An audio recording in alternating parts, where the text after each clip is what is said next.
General Motors has a familiar and well-established business model of offering the same or similar cars at different price points through different brands. Today you can see it in the Chevy Traverse and the platform mates GMC Acadia and Buick Enclave. Another less discussed approach by GM was to expand the number of brands they had when the economy was going well. Consider in the roaring 80s when they added Geo as a brand under Chevy, consisting of rebadged imports, the Saturn brand, Saab, and Hummer.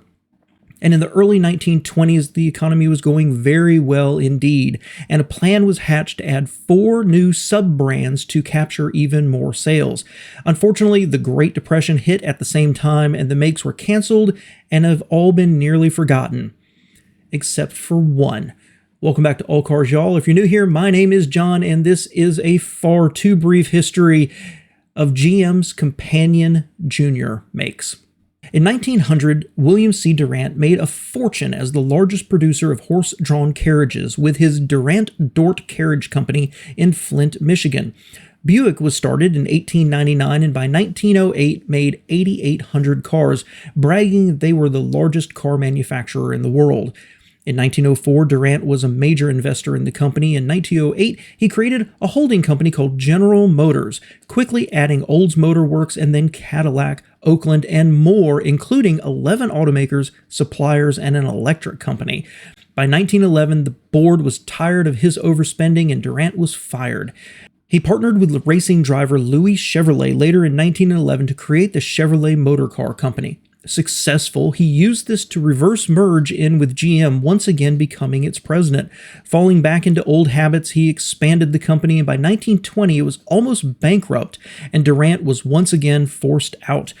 The legendary Alfred P. Sloan had created his own successful automotive component company by 1916, which was acquired by GM, and he went on to be its vice president.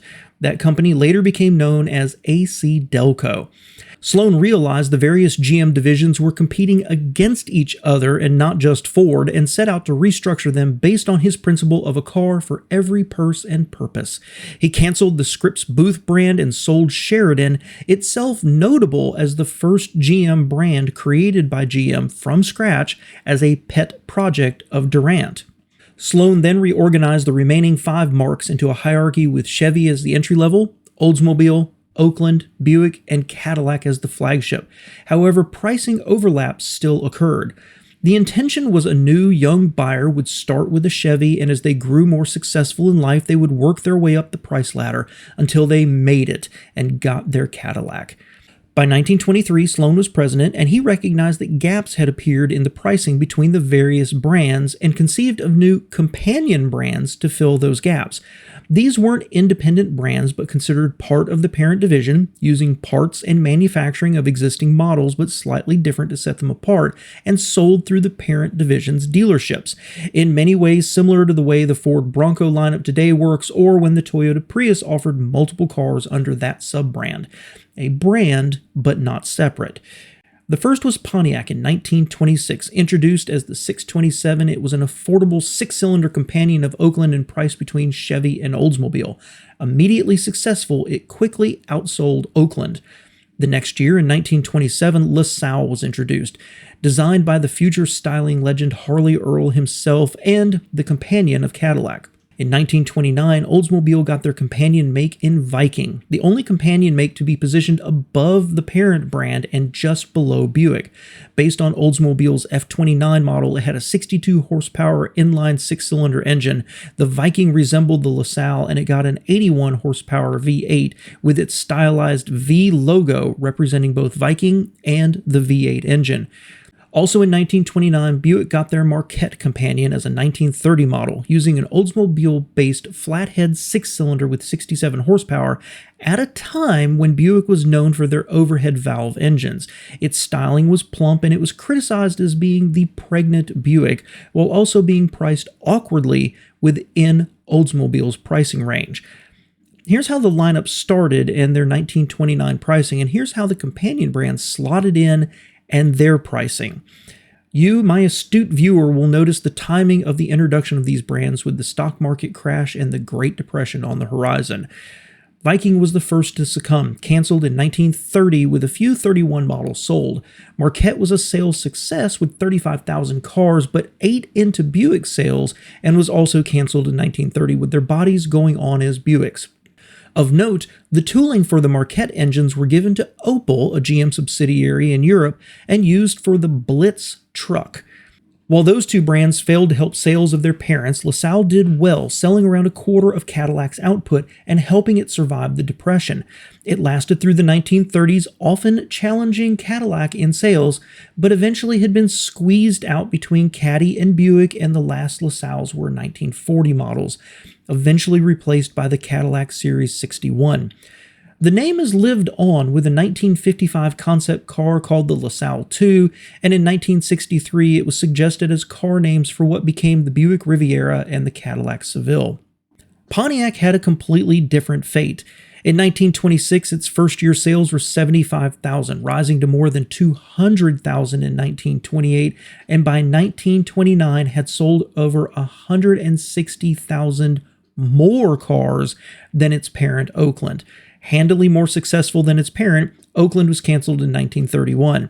The final Oakland model, itself based on the Viking V8, became the Pontiac V8 for 1932. Pontiac, of course, went on to become the performance division of GM until it too succumbed to another economic downturn in 2008, and it was discontinued in 2010, with many today still arguing it was on the verge of yet another resurgence. There was one bright point for GM. As the Model T aged and Ford drug its feet on creating the replacement, the Model A, by the mid to late 20s, GM finally managed to take the sales lead from Ford. Sloan's price ladder and invention of planned obsolescence finally paid off. Decades later, in the 80s, GM repeated history by creating the Geo brand, bringing together imported cars and selling them as a sub-brand through Chevrolet. They created Saturn, only to lose billions on it. It's believed they never turned a profit until canceling it. They created Hummer, bought Saab, bought Lotus, and ultimately those disappeared or were sold off as well. As Mark Twain once said, history doesn't repeat itself, but it does rhyme. Would the companion brands have been successful if not for the poor timing and the Great Depression? Perhaps some of them, but ultimately 9 brands would have been unmanageable and overly expensive, just as GM found out decades later with overlapping cars, pricing, competing for the same customers, and constant infighting. Since their formation in 1908, GM has had worldwide at least 43 different brands. Most of them we've never heard of, and many had a very short life expectancy. The companions were just one more, often forgotten, evolutionary step in GM's coming dominance of the mid-1900s. The bright spot was Pontiac, living on to give us some truly memorable cars.